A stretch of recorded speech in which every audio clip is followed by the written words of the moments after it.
যারা প্রার্থী আছে তারা সবাই কিন্তু বিজেপির নিচে, বিজেপির সাপোর্টার। তারা আসছে পঞ্চায়েত নির্বাচন পুরা থমকে।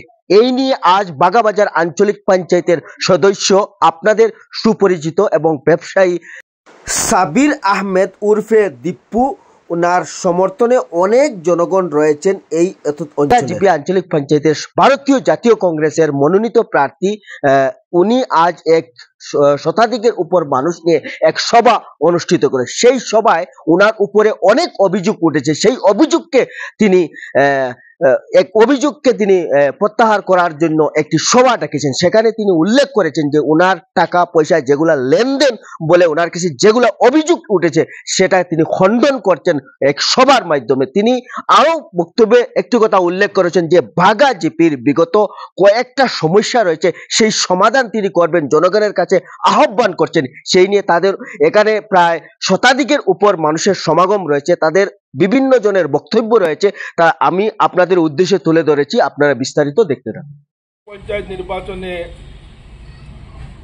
এপি সদস্য পদে ভারতীয় জাতীয় কংগ্রেস মনোনীত প্রার্থী রেজিয়া সুলতানাকে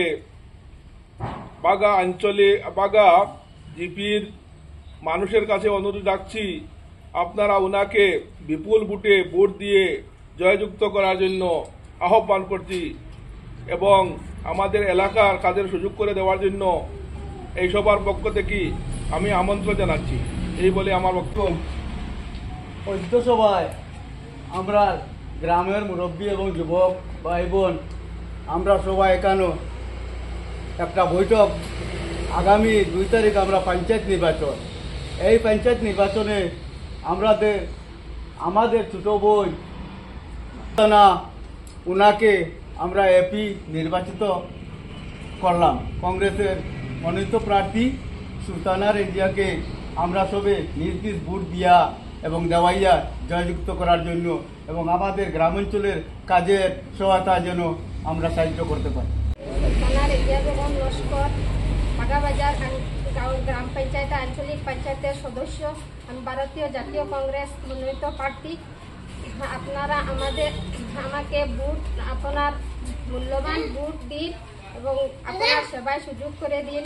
আপনারা আশীর্বাদ ও সমর্থন করুন।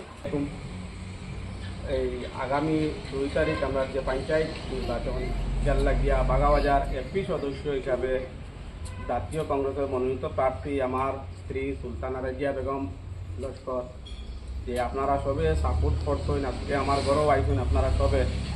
আমি আশা করি আপনারা সবাই আমার ভোট দিবা আর তাহলে জয়যুক্ত করবা।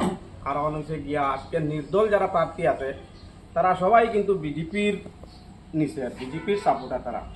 তারা বিভিন্ন রকমের মিথ্যা প্রচার আমার উপরে চালার, যে পয়সা দিয়া টিকিট লইছি, এটা কিন্তু সম্পূর্ণ মিথ্যা। এটার কোনো প্রমাণ কিন্তু তারা দিতে পারত না। আর আমার ব্যক্তিগত একটা পরিচয় আছে আপনারা জিপি, বা আমার বাবারও একটা পরিচয় আছে। তারা কিন্তু কারোর কোনো নিজস্ব পরিচয় নাই, আমি দেখেন না বা আপনারাও খুঁজিলে পাইতা না, যার কারণে তারা বিভিন্ন ধরনের মিথ্যা প্রচার চালার আমার উপরে।